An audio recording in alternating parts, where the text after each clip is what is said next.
Welcome to the Garden Angelus, where we talk about flowers, veggies, and all the best dirt. I'm Carol Michael from Indianapolis, Indiana, where I have a suburban garden measured in square feet. It's less than a third of an acre. And I'm Dee Nash from Guthrie, Oklahoma, where I garden on several acres out in the country. We couldn't be more different. But yet more alike. We call ourselves Garden Angelus because we are evangelists for gardening. We love gardening and we want others to love it too. Yes, we do, and we aren't afraid to spill the beans and tell all of our gardening secrets, the good, the bad, and even the ugly. But that's enough of who, what, when, where, how. Let's move on to this week's episode. Hello, Carol. Hello, Dee. How are you today? I'm great. I had a fire in the fireplace last night. It's 42 degrees. Brr, that's cold outside. Right now, as we are recording, well, we're up to 45. So officially fall, will we call it? Yeah, it's officially fall in Oklahoma. It only took till, third week in October, but that's okay. I see you got rain. We got rain, and we're recording this on Monday. So last night I got more rain than we've gotten for like 2 months in one night. I'm so excited. I woke up happy on a gloomy, bitterly cold day. How cold is it there?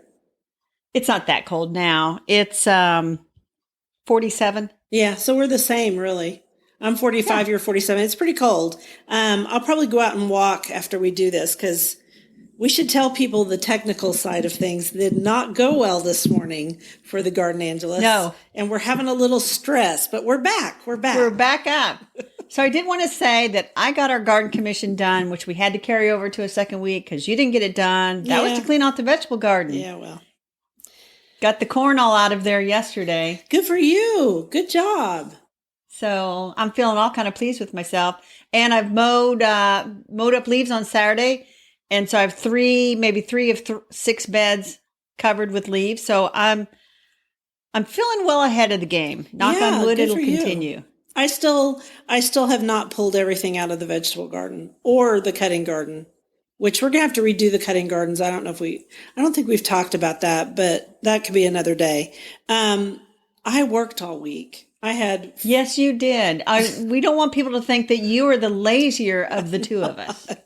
I'm not lazy. So you tell them why you didn't get it done and why I might be the actual lazier of the two of us. Oh, I don't think you're lazy either. I think that I had 4 different clients that I garden coached last week, and I love garden coaching. How's that go? Yay, Rob, plant those seeds. Pretty much. Rob, plant those seeds. Pretty much. Although that would be a cheerleader, but you're kind of that too. You're also kind of a garden therapist. So it's all of these things rolled into one, and I feel like I really help people. So it makes me very happy. And I also wrote a newsletter, and I also wrote a blog post. I don't think I wrote an article last week, which is good because I don't know where I would have fit that in.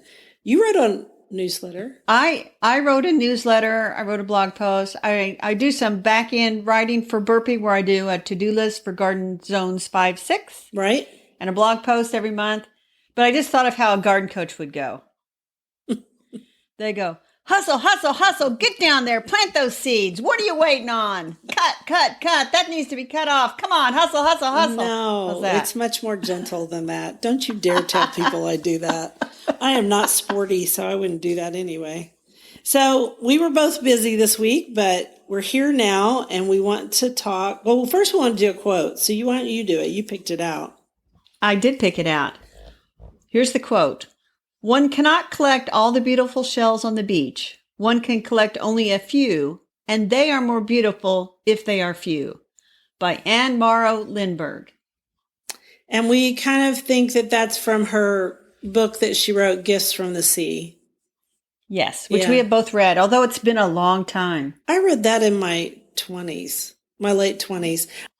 It's been decades for you, Dee. Yeah, decades, you're right. Yeah, 3. Almost 4. Goodness.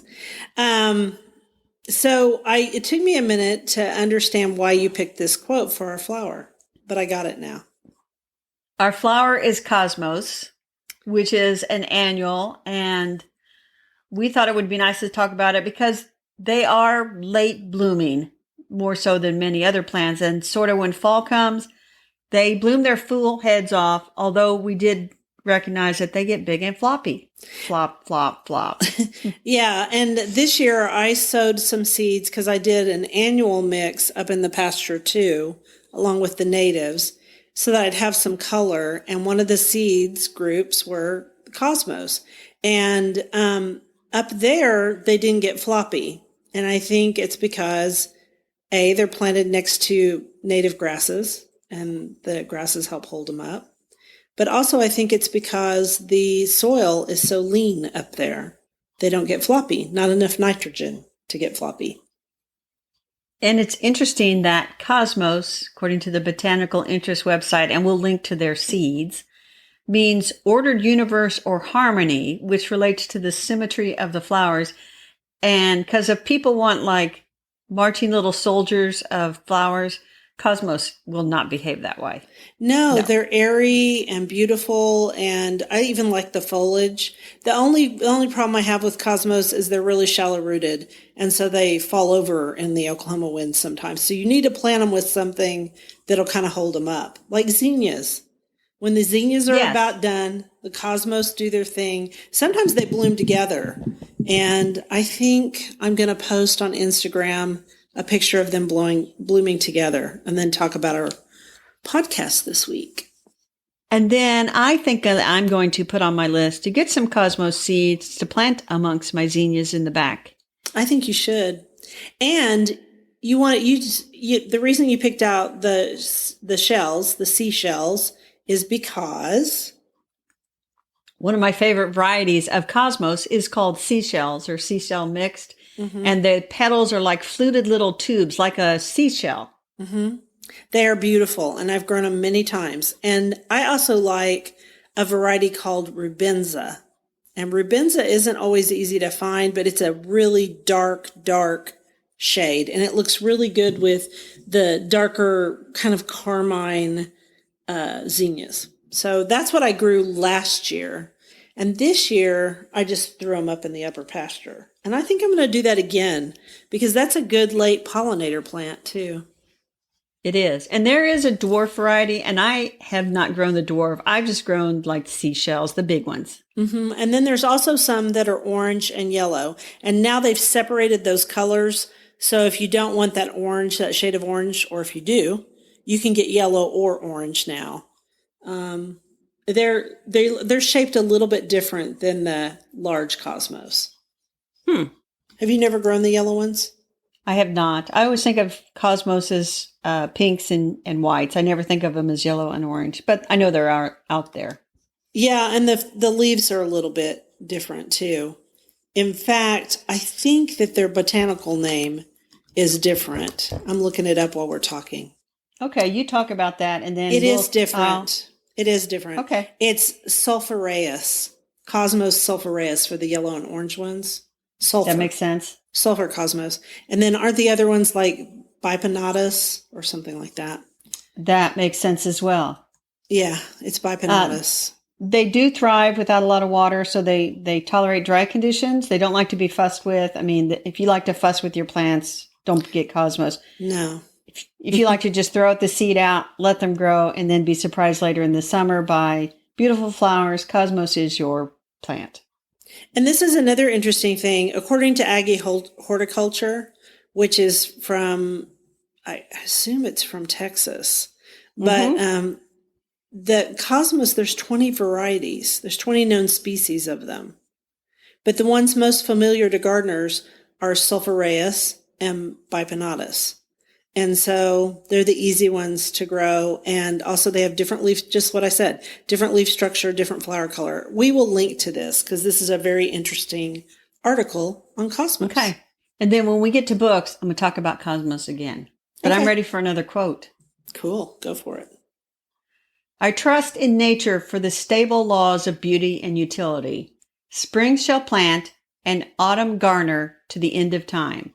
By Robert Browning. Well, that's just really, really, really lovely. Profound, isn't it? Very. So in other words, no matter who wins the election, no matter... We're planting our seeds in the spring. That's right. And no matter... I'm so tired of all of this year. Um, in my newsletter, I said that it was just a series of metaphorical grasshoppers. Yeah, I That's think what you're this year right. has felt like.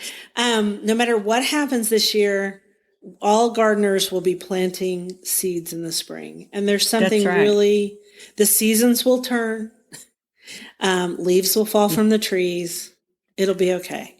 Buds will come back out and it'll be beautiful in the spring. So, So it has nothing to do with our topic for the veggie garden, which is ornamental peppers. Ornamental peppers, which I love despite the ornamental name are actually peppers edible, but many of them are very hot and they're not bred for their taste. They are bred for their color. for their And so beauty. I did a hilarious thing, Dee. What did you do, Carol? Well, in the spring when I was just like grabbing every old seed packet I had, I grew a pepper called Onyx Red. And once I got it out into the vegetable garden, I realized it's an ornamental pepper. And so it has almost black foliage and then Mm-hmm. bright red, not bright red, but dark red pepper fruit. Right? And so I looked at that and it doesn't get more than, I don't know, 8 inches tall, or at least in my garden it didn't. So I went and dug those up. And when I planted out my fall containers, I only had 2 plants. I dug them up and put them in fall containers, and they survived that rough treatment on my part. And they're actually doing pretty well, and they look very nice. Oh, I love ornamental peppers in the fall, and you can buy them here. That one that you grew, the reason you had it, it was an all-American selection of Yes. seed, and we get those every year from AAS, and we're so grateful because we can try new things and then tell people about them, which is fun. I've grown it and it's really good. Another one that I grew that I also think is an AAS one, I grew it last year and it's called Jigsaw. And Jigsaw has variegated foliage. That's And pretty. I think it has purple peppers, but don't quote me on that. We'd have to go look it up. I just thought the variegated foliage looked great in the garden. And right now I have ornamental peppers in my fall pots too. One is onyx. I know it is because I know what onyx looks like. And then I have another one that has little, more like chili peppers, not round. It's really cute. And it's multicolored. I like them because a lot of these ornamental peppers are all different colors at the same time. They are. And I have one called Sedona Sun, which has yellow and orange peppers. And I literally bought the last 2 plants the local greenhouse had. It's like that was the last two. And that made me buy them. I was like, these are the last two. I'm getting them. I don't care. I'll figure out where I'm putting them later. And they're mixing in very nicely in some containers. Yeah, the nice thing, well, and I have a really long fall season, and you do too, usually. And I think Sorta. not as long as mine. Mine usually lasts a lot longer. So if you aren't ready in Oklahoma or Texas to grow like cabbages and kales, all the ornamental kales, then you can put in peppers for now. And then when things get a little colder, you can put in the ornamental kale because most people have it now. You want to plant your ornamental kale later because we have so much trouble with cabbage butterflies. Oh, yeah. I saw them flittering around. I was at a local greenhouse and they had them outside and they were beautiful plants. But a little white butterfly was flying all around them. And I thought, there's no way I'm touching those plants. So, Well, I bought some flowering kale to put in my containers. So because my season is shorter, I put flowering kale and pansies and ornamental peppers all together. And they're kind of sheltered by the porch. So the ornamental peppers were not affected by the freeze that we had. But they look really nice together. And interestingly enough, I have not seen any of the white cabbage butterflies hovering around my flowering kale, which is nice. I don't like them.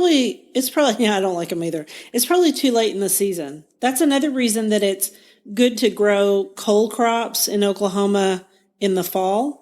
You get less caterpillar damage than you do in the spring. But anyway, ornamental peppers are beautiful. You guys should try some. They're really easy to find now. I know Under the Sun in Oklahoma, in Edmond and Oklahoma City, they definitely have a ton of them right now. Very nice. So ornamental peppers, and you could, if you wanted to, you could grow those from seed, like I did Easily. the onyx red easily. Yeah. The only difference that I would maybe do is I wouldn't have planted them out in the garden. I would have maybe put them in a nice, like 6-inch pot. I got them potted up to about a 6-inch pot and kind of held them there and kept them watered and then put them in the containers. Yeah, it would have been easier on them. And I would probably start them a little later so that they're just fruiting at the right moment. But, the truth is I grew them out in my garden, in the ornamental garden. The jigsaw, I started it from seed and grew it out there. So don't be afraid to do that. Right.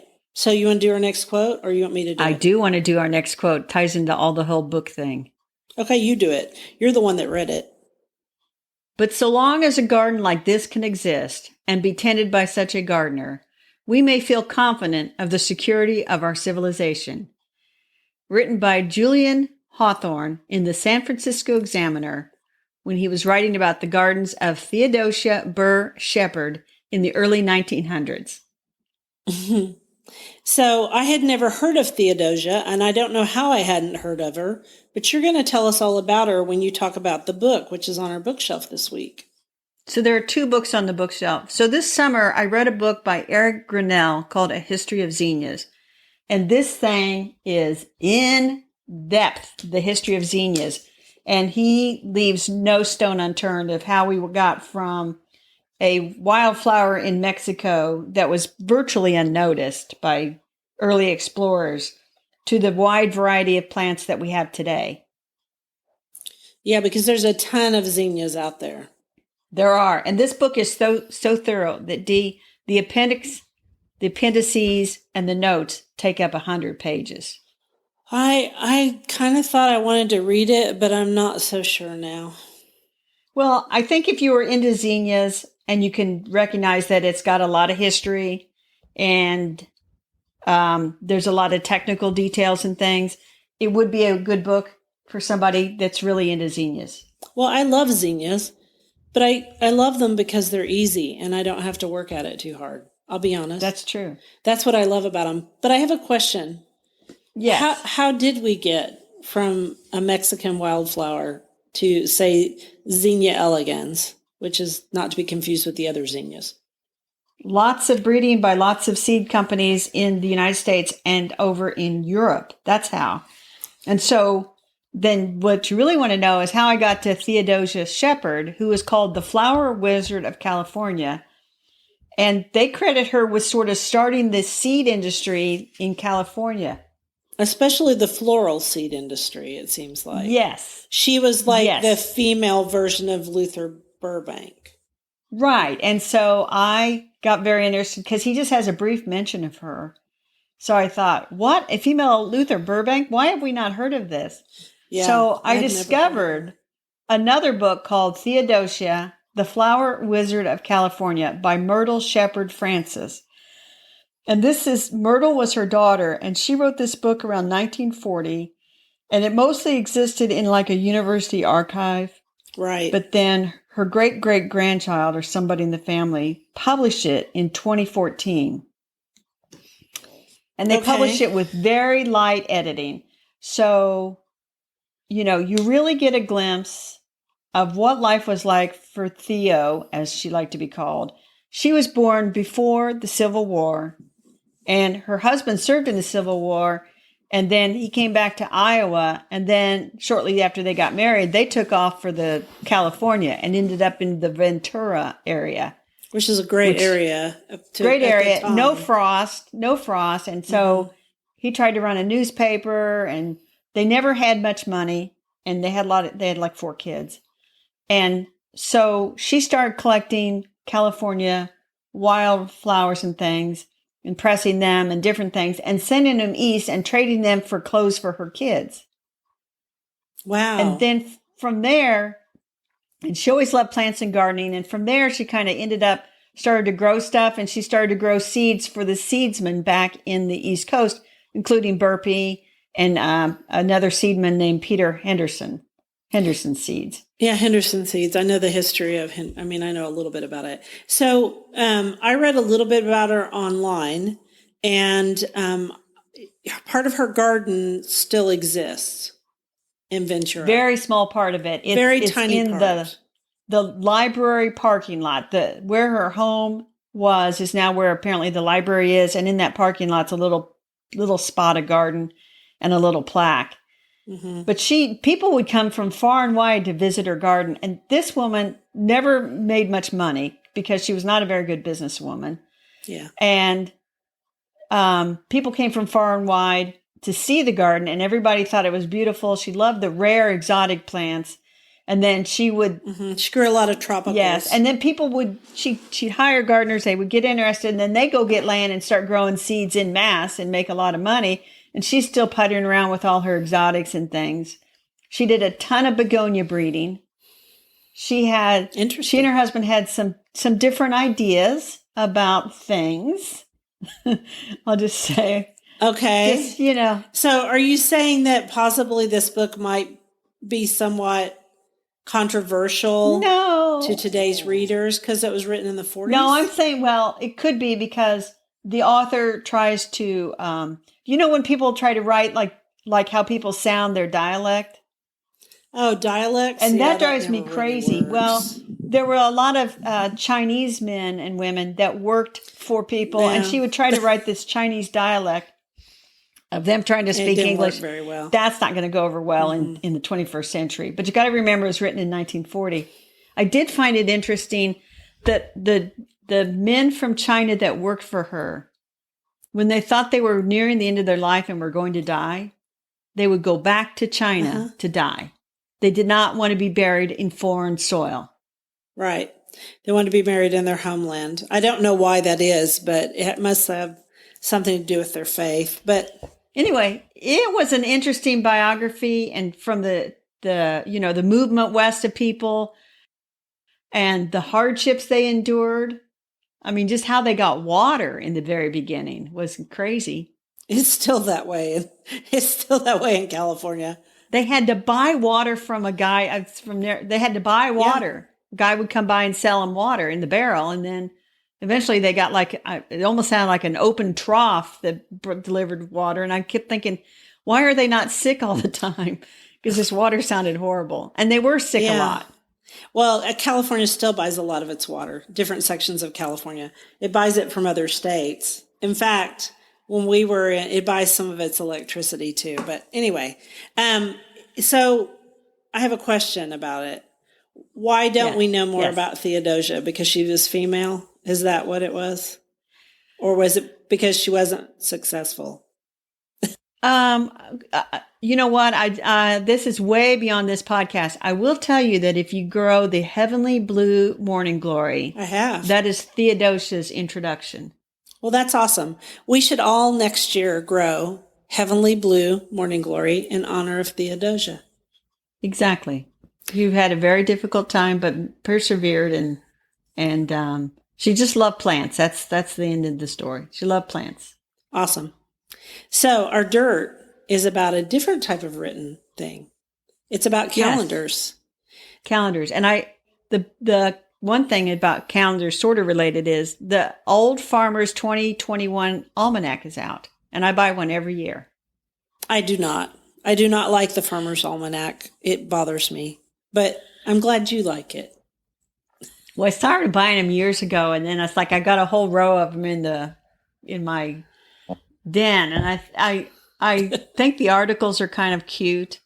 And, some of them are cute. They're quirky. It's just this quirky little book, and they try to predict the weather, and I never go back after the first. It never works. To say, is it right or is it wrong? It's and never then right. They'll tell you all the theme days. So if it's National Cupcake Day or National Send Dean Carol Money for the Podcast Day, whatever, they'll come up with something. So I just get it for fun. Do you buy other calendars anymore? I do not, because I usually get like a free one at church, and then I usually get a free one from the wild bird food store. So I usually get a free one from the Davy Tree people. They send me a free one every year. Oh, yeah, I do get that one too. And I love that one, and it's beautiful. And so that's a good calendar, but I still buy them. I like a good wall calendar because when I work on articles, I sit in my kitchen And to my left is my muse board, and right next to it is a wall calendar. And last year this year I have a Marjolaine Bastion one. But next year, I think I'm going to do one of the Workman calendars again, Workman Publishing. I didn't realize that Workman, until I got an email from them, that they're the people who publish all of these great, huge calendars. And so I think next year I want the one on nature. Yeah, they have like birds in the garden, herbs, plant love, house plants. Yeah. And you can pair the calendar with the book. And so that would make a lovely gift. That would be a great Christmas gift. And then our friend Ellen Zakos, who is on another podcast, she is also a forager, and she has a backyard foraging 2021 wall calendar, and we're going to link to that too. Yes, because you could get her backyard foraging book, and I think she has a new book coming out in 2021. I think she does too. I don't know the title of it, but it's supposed to have a lot of recipes in it. So if you want to know how to make that acorn flour and cook with it. Yeah, that's really cool. I've actually had muffins of hers that she made with acorn flour, and they were great. She's really good at cooking with foraged ingredients. But the calendar is beautiful. I saw it's got hand drawn, almost botanical pictures. They're very beautiful. It looks really beautiful. So that's neat. I guess that's our dirt. The dirt is, hey, the calendar's clicking along. Time to buy a new calendar. Yeah. October is traditionally the month when people buy new calendars. And I'm looking at Ellen's calendar now, and it is gorgeous. I mean, I might just do it because it's pretty. I'm not going to forage. This is a running joke because she and I are good friends. And she's always like, Dee, you should forage. And I'm like, not going to do it. It's just not my thing. Although maybe I'll eat a dandelion green if it's nearby in the spring. So what do you want to do for our garden commission this week? I've got mine figured out. Well, my garden commission, I think it's going to rain all week. So I have two things I want to get done. Okay. I'm going to plant all the Conodoxa bulbs in the lawn. I have 500 to plant. I'm actually going to go to my sister's. Her bulb order has come or is coming in, and she's taking a couple of days off at the end of the week. So I'm going to go over and point and say, put these here, put those there, and tell her where to plant them, but I'm not going to get suckered into planting them. Okay, you work on that. That's kind of like garden coaching. You tell people where to plant things, and you draw them a little drawing, and then you say... I only do it for family, though. That's right, and you don't charge them. You do it out of the goodness of your heart. I'm going to keep watering my plant cuttings and replace any that died before we get a freeze, because you do lose at least one or two every year. I mean, that's just part of it. For folks to know, these are in your little greenhouse. And what temperature do you keep the greenhouse at all winter? I keep it somewhere in the 50s. Okay. So it doesn't have to be like super hot like a conservatory with tropical plants. Well, I have tropical plants, but tropical plants do fine. You know, if you're not at a conservatory where you're trying to grow tropical plants and keep them growing all winter, you know what I mean? All I'm doing is keeping them in stasis. So 50s is fine. And I don't want it much warmer than that. Occasionally it gets up to 60 if we have a really warm day outside, because we do get those in the winter sometimes. So I try to keep it in the 50s because the tropicals are happy, but so are the citrus. And I got a new citrus tree this week that I didn't tell you about. What? I did. Dee, I want a citrus. Well, tree. This is my fourth one. I've got an orange tree, a Meyer lemon tree, a key lime tree, and now I have a blood orange tree. Oh my gosh. My neighbor next door, I've noticed that he's got a couple of little citrus trees in pots. He puts them out on the driveway in the sun and then brings them in at night. And I'm thinking, if my guy next door doesn't garden nearly as much as I do, if he has citrus plants, why don't I? Why don't you? You know what? I don't know. I used to have a kumquat, and it got frozen last year because the door blew open on the greenhouse. And I may buy a kumquat again. Kumquats are fun because they're opposite of what any other citrus is. So the peel is sweet, and the flesh is sour. So you eat them whole, and they make really good jam. That's about as close to foraging as I'll get. So I may buy a kumquat this year again. I love All right. So your commission is to keep the cuttings watered. And now we're talking about citrus plants. And I'm thinking, I'm going to go to the place that has the good houseplant selection, see if they've got any for me to buy. I'm going to have my lemons this year, Carol. They're ripening as we speak. So, yes. Now I'm jealous. I know. I wanted you to be. All right. Well, we want to thank everyone for listening to The Garden Angelist. If you like our podcast, please tell your friends about us. Also, hit that subscribe button so you don't miss a single episode. And if you listen on Apple Podcasts, we'd love a 5-star review. That helps us get noticed by others. Yes, and be sure and check out our show notes for links for more information about today's topics, plus links to our own websites. And if you want to help support us, use the affiliate links. If you buy something after clicking on them, we earn a small commission and it costs you nothing. It was lovely to chat with all of you over the Garden Gate today. Bye until next week. Bye.